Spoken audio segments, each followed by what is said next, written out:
The Switch is the fastest selling console of all time, and it really put Nintendo back on the map. One of the key things that made these systems so successful is its library of games, and there are plenty to choose from, so in this video we're going to take a look at some games that you might have not heard of but should consider trying out. With the first one being The Messenger. This game is notoriously expensive to own physically but fairly cheap to buy digitally. The Messenger takes direct inspiration from Ninja Gaiden, as it's a 2D platformer that has you trying to deliver scrolls while parkouring and defeating enemies. Also, about halfway into the game, the playstyle switches into a Metroidvania as you revisit previous areas. The Messenger is a really fun indie game that I'd recommend to anyone with a Nintendo Switch, so if you haven't tried this one out, definitely consider buying it off the eShop. And the next game is Going Under. This one is fairly different because of its art style and strange storyline. In Going Under, you play as an intern who has to clear out dungeons which were all previously failed tech startups. The gameplay plays a lot like a roguelike where you find new weapons and apps which are used as one-use abilities. You can tell there was a lot of effort put into this game, and it shows as the gameplay is fluid and very addictive,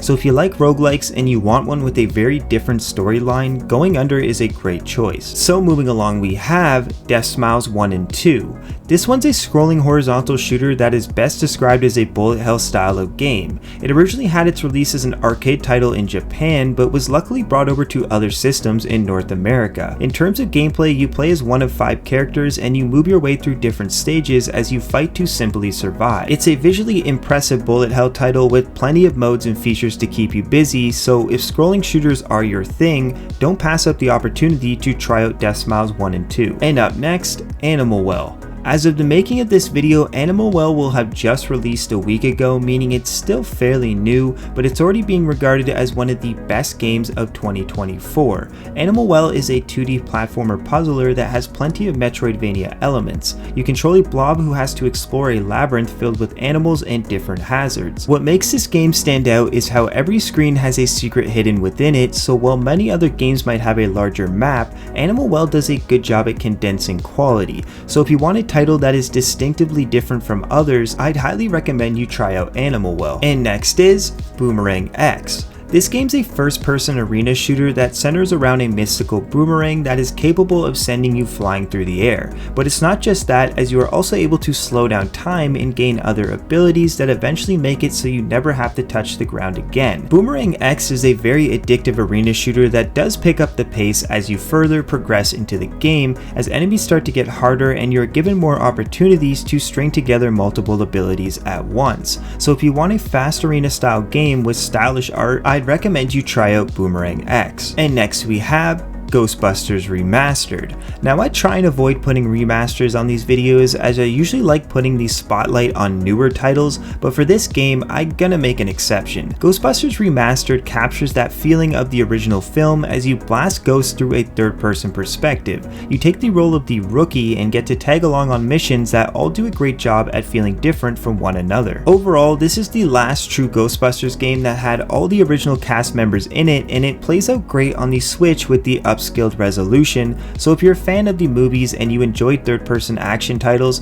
definitely grab Ghostbusters Remastered. And then next, Broforce. This one is reminiscent of classic arcade titles like Contra and has some of the best playable characters in all of gaming. In Broforce, you play as one of several bros who has to rescue other characters through highly destructible environments. It's a run and gun at heart that does an excellent job at keeping your blood pumping, with a final boss at the end of each level. Also, there's cooperative play and tons of unique weapons that make the game very replayable, so if run and guns are your cup of tea, then Broforce is a perfect choice for you. And up next, Astral Chain.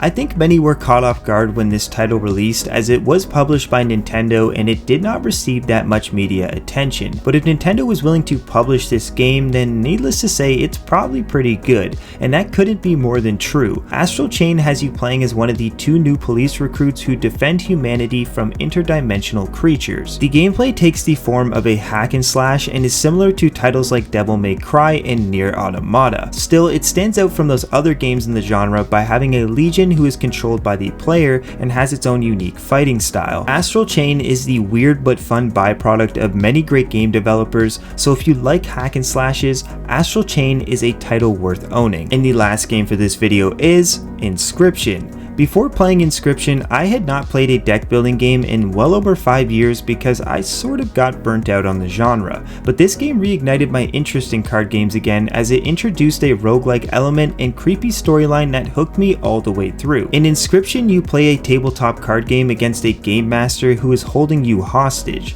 You really don't know what is going on or why you are even there, but basically you are playing for your life. The suspense and the level of depth in Inscryption kept me engaged all the way through, and it really changed my mind on a genre I had long forgotten about, making Inscryption a must-play for anybody with a Nintendo Switch, especially if you enjoy card games. And so that wraps up this list. I had been wanting to make this video for a very long time as I've been buying more Switch titles and starting to seriously collect the console, which has not been cheap or easy on my wallet. But with the Switch 2 potentially releasing soon and the slow decline of physical media, there's a lot of sales going on right now, meaning it's a pretty good time to be a Switch collector. Still, I have not even played 5% of the Switch library, so if you have some recommendations for me to try out, please tell me down in the comments as I will be sure to pick them up and give them a go. And so with all that said, I want to say thank you for watching this far. Please subscribe if you enjoy my kind of content, and I'll see you in the next video. Bye.